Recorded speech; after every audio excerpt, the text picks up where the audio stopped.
Hello, lovely people. Welcome to my March wrap-up part 2. Doobie doobie doobie doobie doobie doobie doobie doobie doobie doo. Doobie doobie doobie doobie doobie doobie doobie doobie Sophie vlogs. Part 1 was all the books I read for Doothon. That has been posted already. This is everything else I fit into the month of March. Continuing the 2025 tradition, Sophie read a lot of things. I'm just going to go for it, really. Where to begin? Let's start off with a reread. I reread Fellowship of the Ring. I actually listened to it this time. This is my second reread, so third time round. I got down my beautiful dad's copy of The Lord of the Rings to talk with you about it, but I actually listened to this on the library app. I did the Andy Serkis narration version. He is such a good narrator. I'm on the wait. I'm on hold for the other two, but they're gonna come to me, and I'm gonna try and do them this year if the holds gods allow. Um, I obviously this is my third go round. I obviously love Lord of the Rings. I think Fellowship of the Ring maybe is my favorite. I feel like I say this every time, and then I get to like Return of the King, and I'm like, I love it too. What I love about Fellowship of the Ring is how pastoral it is at the beginning, because you spend so long. Like realistically, like half of the book, they don't get to Rivendell until like over halfway through.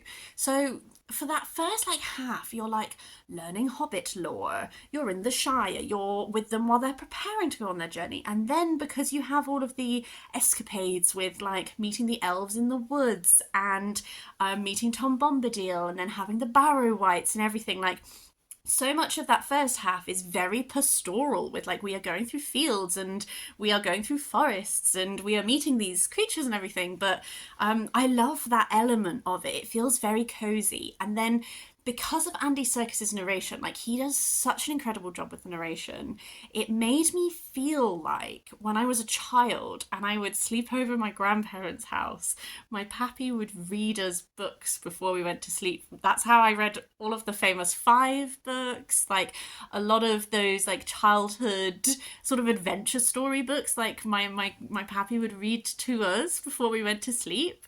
And something about how Andy Serkis does the narration with his voices, like he's a very good voice actor.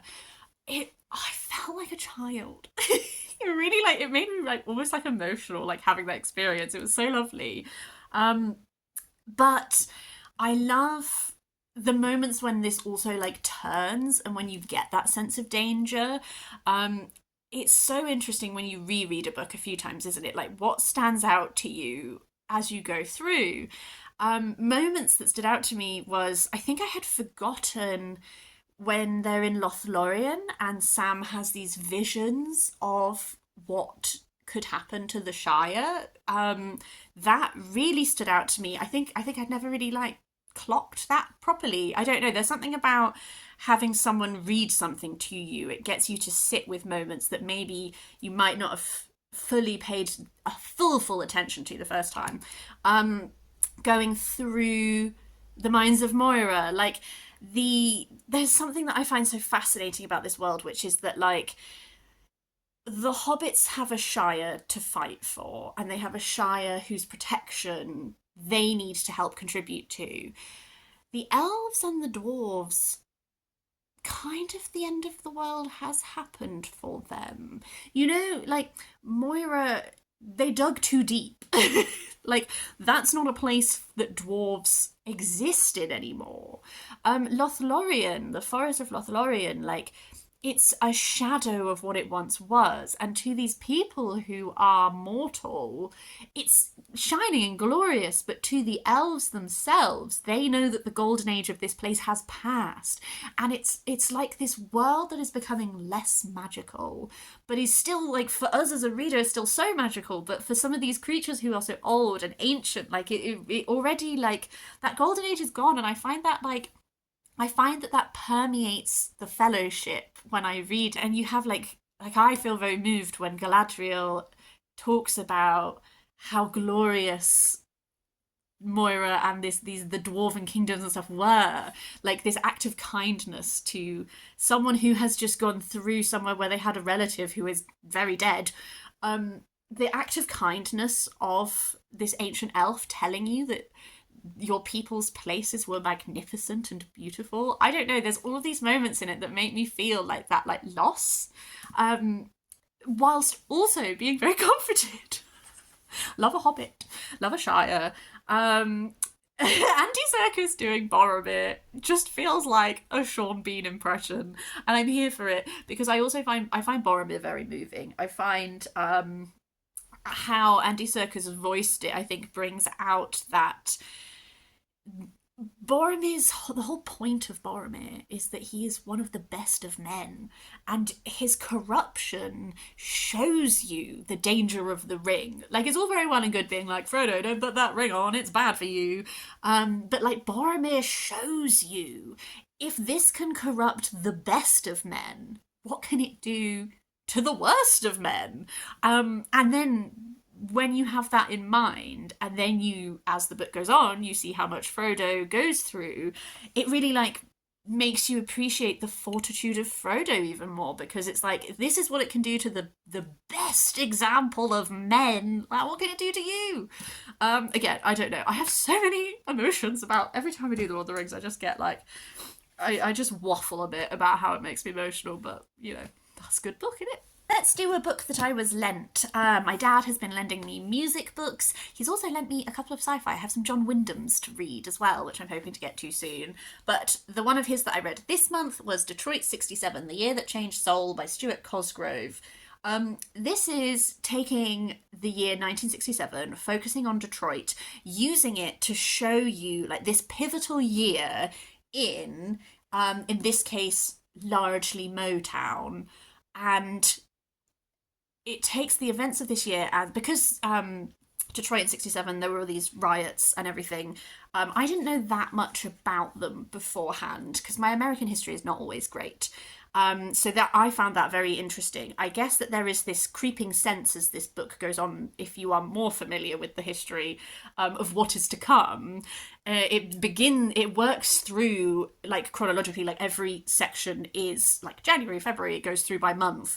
And it really focuses on how emblematic this year is in regards to the change in Motown, almost like the breaking down of certain things. Like, for example, this focuses a lot on the Supremes and on the breakdown of the Supremes that happened in 1967, but it also focuses, on like the Temptations. There's lots of different Motown artists. It does obviously look back to then show you like, this is how it was, this is how it then is in this time period.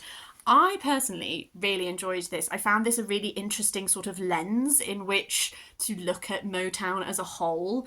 This is part of a series, so I have the second book, which is, I can't remember what year it's based on, but it's based on Stax Records. I have tangentially touched on Stax Records because end of last year I read a biography of Otis Redding that also looked at Stax Records as a whole.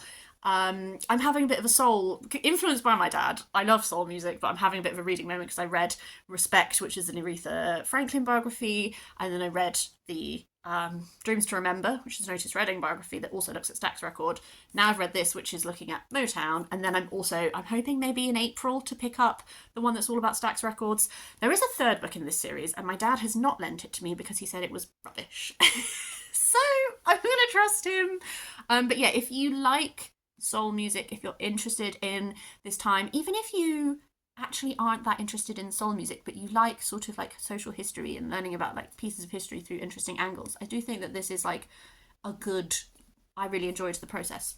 For Deweython, I read The Just City by Jo Walton, which I talk about in more detail in my Deweython wrap-up, but the point is that it's a fiction, I guess like almost like sci-fi book that is looking at Athena setting up an experiment to see if she can like make Plato's Republic happen in like real life. It's really interesting. I won't waffle and enthuse about it here because I've already done that in that video. But as a result of reading that, I also read The Trial and Death of Socrates, 4 Dialogues by Plato. That's because in that book, at some point, Socrates gets brought in and Socrates starts questioning everything and holding a lot of Socratic dialogues.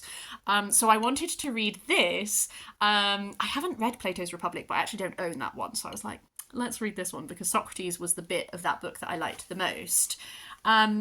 This is, and then I've also listened to an In Our Time episode, which is a radio show on BBC Radio 4 where Melvin Bragg and 3 experts in a subject talk about things in like almost like layman's terms. Like, if you don't know anything about it, let's chat you through why it's important and why it matters. So both of those things were really interesting in helping me get more out of this. So these are like 4 dialogues written by Plato, but based around, so Socrates was put on trial for not believing in the gods, and then also corruption of the youth of Athens. And this selection of dialogues that Plato wrote encompasses like the trial, being put on trial, different engagements with different people as a result, and then leading up to and including like the death of Socrates. So in Athens there was this whole thing, like there's this boat that's coming, is it from Thebes, can't remember, and Socrates can't, they're not allowed to do public executions until it has arrived. So the final dialogue, the Phaedo, yeah, is Socrates is saying, no, the boat won't be here until the day after tomorrow. So it's him talking to his friends and all the people who were there, like before he takes the poison. And I found this super interesting. Do I agree with all of these arguments and dialogues? No.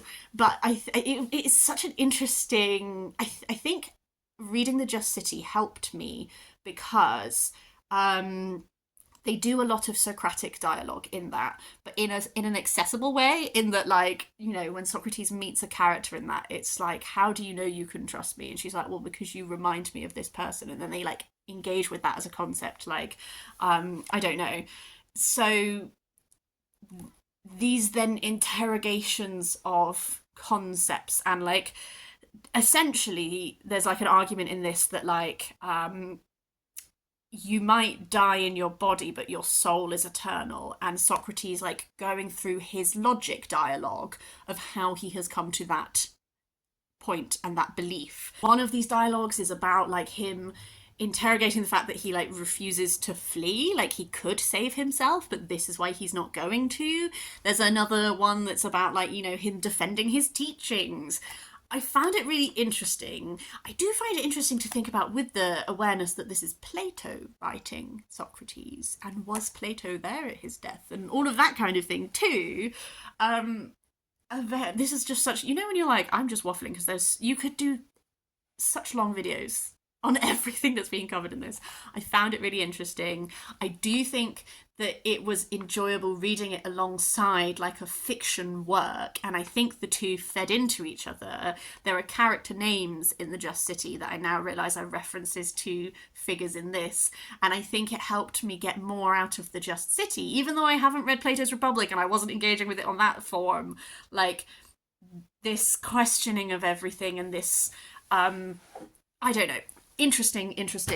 Haven't done a philosophy in a while, so that was cool. I did some reading for St. Patrick's Day. Well, I went to the cinema to see the National Theatre live recording of The Importance of Being Earnest, which has Nshuti Gatwa in it, and it was so fantastic. I cannot recommend it enough. If you have the ability to see it, see it. It was delightfully camp, very leaning into the humour, like laugh out loud funny. Just the costuming, incredible. Just like such a good production. It's making me consider like paying for like a National Theatre Live membership so I can see a lot of their other productions, because it's made me very interested in what else they're doing. And as a result, I thought for St. Patrick's Day I would read some Oscar Wilde. So I put a poll on my Instagram and people voted, and I read A Woman of No Importance, which I really enjoyed, actually. I haven't read any Oscar Wilde in a while, and I didn't want to read The Importance of Being Earnest because I'd just seen it. A Woman of No Importance is essentially like, you've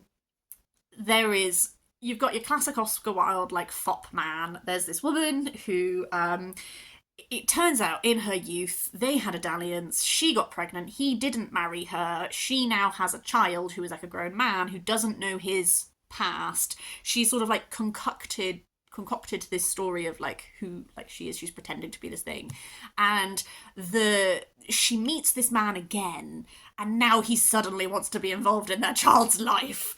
And simultaneously, there's like her son, his like this romance with this woman who is American, who therefore has very strong opinions, and there's like a journey in this between this young generation being very strongly opinionated about women who are ruined and how they should suffer, their child should suffer, etc. But obviously they don't know that like that's more real to your situation than you know. And play ensues. I really enjoyed this because one of the reasons I guess I really enjoyed it is quite often sort of like the Oscar Wilde fop is the person who comes out on top. And in this case, like, he's so horrible and you're like, you've done so wrong. There's almost like this it was just slightly more feminist than I thought it was going to be, in this discussion of punishing women for the sins of men, and the discussion we had there, and the movement we went on. I actually really appreciated. I really appreciated this acknowledgement of being the wounded party and having to make a life from that and try and like all of that. Like I actually really enjoyed how that was handled. I don't want to spoil this, but the last line of this is so good, so good. Thank you to everyone who voted for it. I really enjoyed it. I do want to explore. I haven't read that much Oscar Wilde. I do want to read more of his plays. Like, this is the collected works. I have it all. Why don't I read it? So I might try and do another Oscar Wilde play later in the year. And if you have any votes on which one I should do, please do let me know. I would love to hear it. And then the other thing I read for St. Patrick's Day was I also read some Seamus Heaney. This is Electric Light. I made a Guinness cake and I just read books. It was such a good... It was like my day off. I really loved it. Electric Light is not actually my favourite Seamus Heaney collection, although I do love Seamus Heaney as in general. Like, on the whole, I think he's a fantastic poet. I just think he was an absolute treasure. Electric Light is split into two parts. The first part is the majority of the collection, and a lot of the poems are very much like looking back to his childhood, a lot of very childhood memories. My favourite one, actually, is not at all to do with that. It's called The Border Campaign.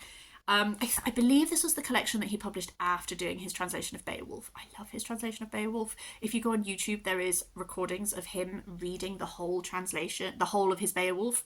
And I used to listen to it as I walked to and from university back in the day. It just I love it so much. And The Border Campaign is like a short poem that is drawing on Beowulf. And I loved that. I guess I think for a lot of the other ones in that section, because it's not those references and that vision of childhood is not really a childhood that I can relate to. I don't need all poetry to be stuff I relate to. I just found it hard to connect to. There were some lovely poems in here, absolutely. There were also quite a few that were drawing on classical tradition.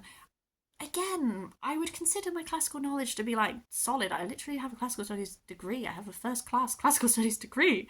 I just found I didn't really connect to them. Like, I don't know if it was the types of references being done. I don't know. I struggled.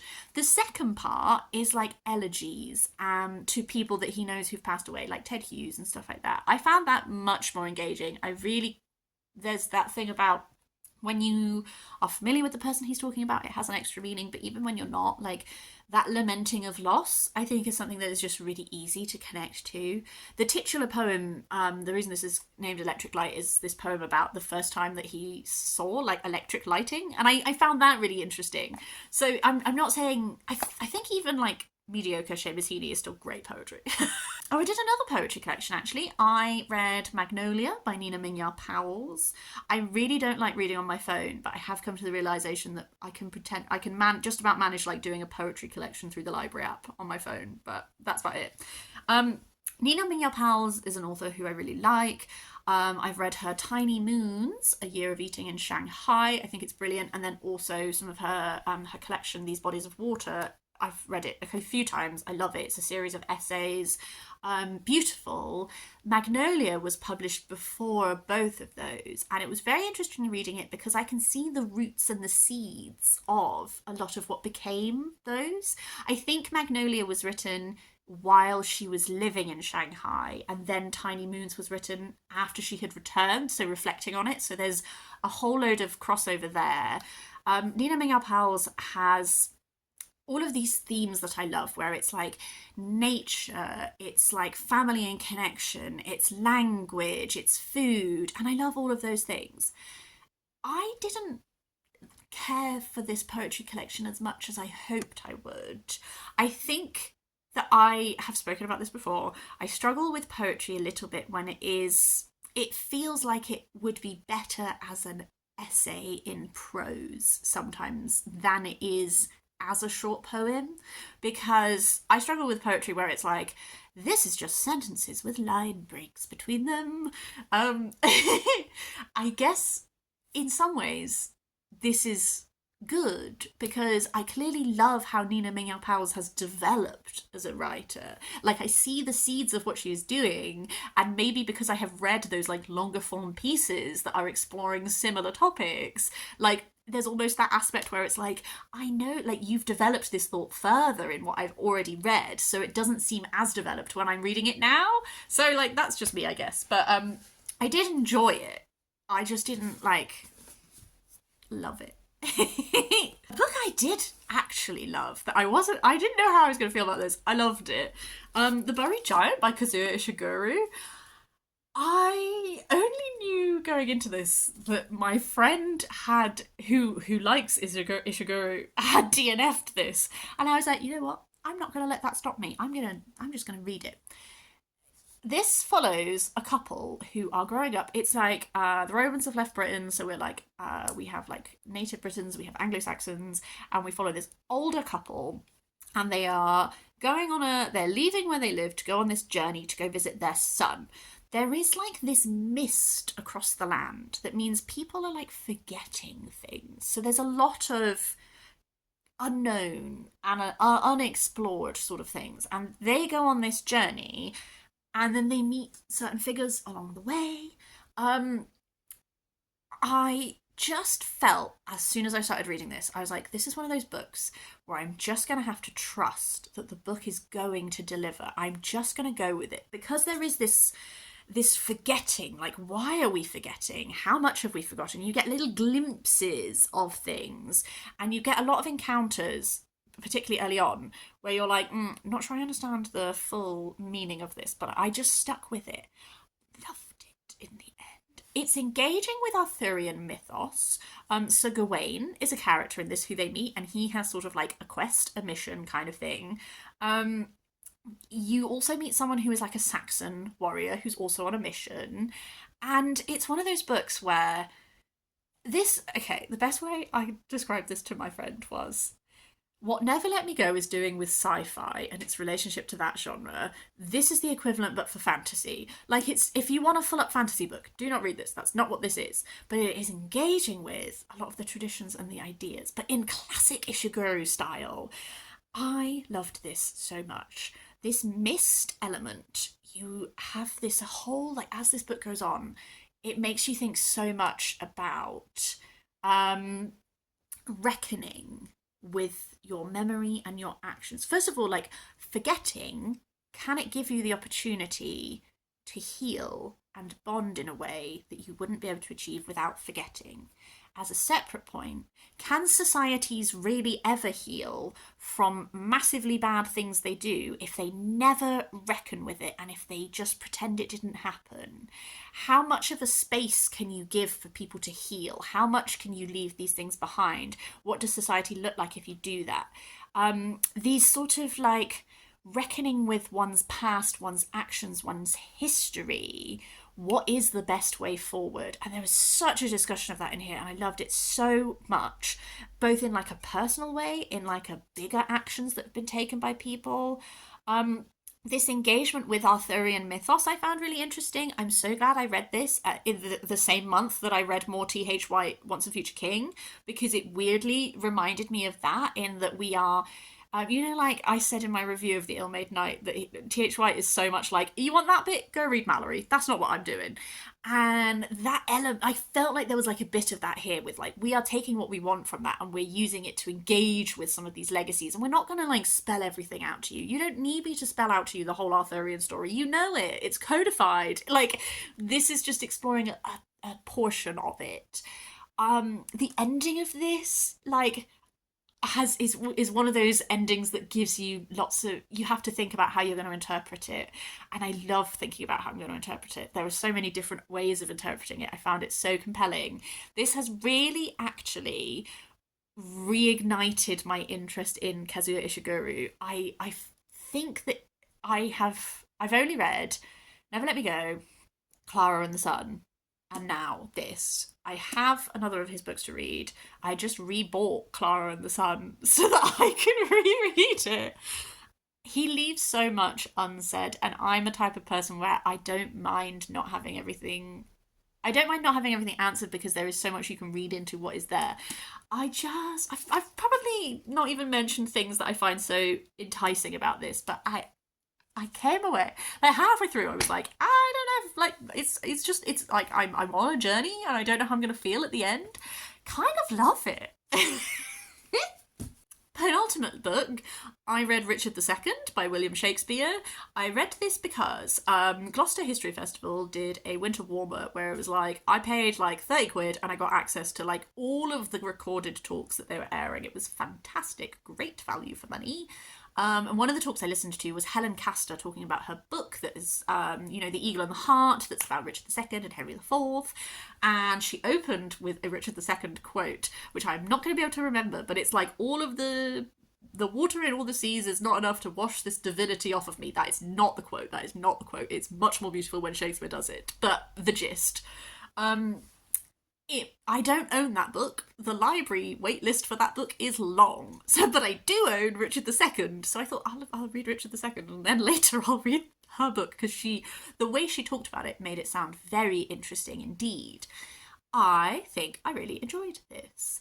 I do prefer the play after Richard II is captured, because obviously, like, history, this covers the portion which is like, Richard II made a lot of bad decisions. Turns out, if you raise people to think that they are divinely appointed by God to rule, they don't take well to having their actions questioned, and also they don't necessarily care about the ramifications of the decisions they make. So, like, the early part of the play is you really see Richard, like, making bad decisions and, like, not being a great king. And then Bolingbroke rises up, and they obviously, like, this is history, so I don't consider this a spoiler. They, like, overthrow Richard. My favourite bits is after Richard has been overthrown. It's like, I am not a monarchist. I do not, like, I don't think we should have kings and queens. I think, like, we tell people that everyone is equal and no one is better than anyone else, and then we're just like, except for these guys. Doesn't make any sense to me. However, when he is captured, his speeches so compelling. They make you feel so hard for him, because it's like, he has such a reckoning with, like, who is he if he is not a king? And is he complicit in his own overthrow if he, like, willingly, like, after he's captured, like, willingly is like, okay, you can have my crown, rather than, like, dying for the cause and all that kind of thing. Like, he has such an identity crisis about it. And I found it so compelling. The speeches that he has, so fabulous. And I know that currently it's being done on the West End with Jonathan Bailey, and I think that probably is, like, an incredible production, because it did make me want to see someone deliver these speeches. I also really found the interactions that Richard has with his wife really, like, compelling, because he's been twice divorced. He's been divorced from his crown, and now he's being separated from his wife. All of that, like, there were real moments in these speeches that I think I'm going to really remember, and I really enjoyed that. I think it is interesting thinking about it in the context in which it was written. I like literally finished it yesterday and now I'm recording it today. Haven't done what I want to do, which is go away and look at when in Shakespeare's writing was this written, so I can understand a bit more. Like, a lot of Shakespeare's history plays are propaganda for the Tudors, and so I want to do a little bit of investigating about this play in regards to that. Like, this is my waffly way of saying that actually I really enjoyed this one. This is part of my reading more Shakespeare this year, so this is my third Shakespeare of the year. I don't know where I'm going to go next. I did Richard II because there was like a prompt in my life that like felt like that was a good one to do, and that's also why I did Antony and Cleopatra. So I've kind of been not picking in advance which Shakespeare I'm going to read and just like seeing what relates to what I'm doing. I am always open to, if you're like, this one's an absolute banger, let me know, because I will prioritise it. The final book to talk about is Signal to Noise by Silvia Moreno-Garcia. This was Silvia Moreno-Garcia's debut. It is set in, it's dual timeline, and the older timeline is Mexico City in the 1980s, and it's like these three kids who are getting into magic through music. And then you have when they're adults, and obviously like something went wrong, they're not doing magic together anymore, and like the main character has come back because her father has died. I enjoyed this.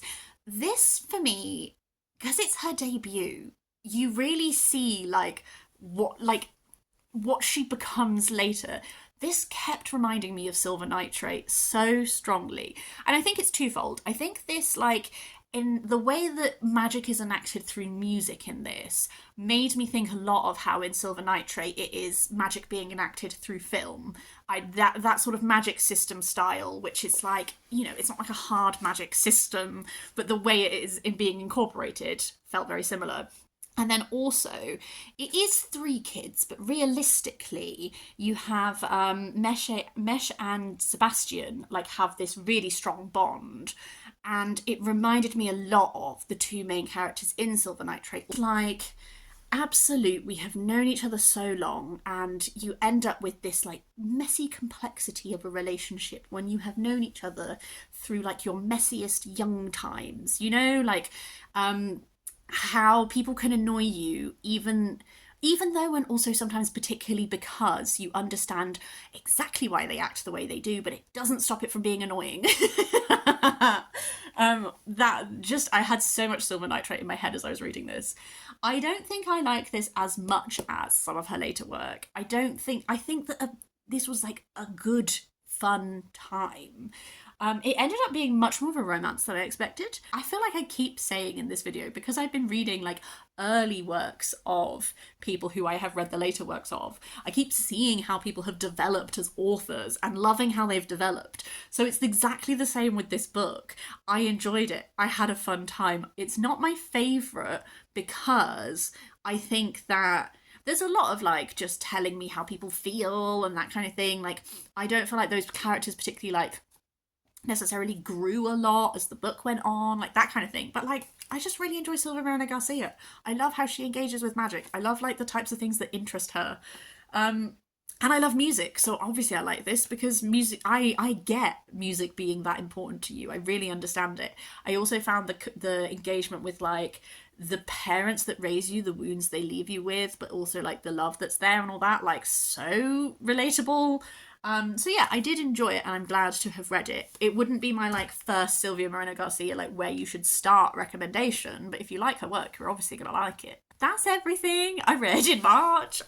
Usual shebang. I would love to hear if you've read any of these. I would really be interested if you have specifically Shakespeare recommendations, Ishiguro recommendations. The other one I have is, oh god, why can I not remember what it's called? Can't remember. I'll put the cover here. When We Were Orphans is the other one I have, so I will obviously go there next. But I recently renewed my library card, so I have access to the library again. So if you have like, I've not read Remains of the Day. I don't know. It's one of his that appeals to me like the least. But I know it's like his big one, so maybe I should just trust in Ishiguro and go there next. I don't know. Any thoughts very welcome. In the meantime, hope you had a lovely March. I hope this is going up in April. If it is, I hope you're having a lovely April. If it's not, whatever month it is, hope it's grand. I will see you next time for something different.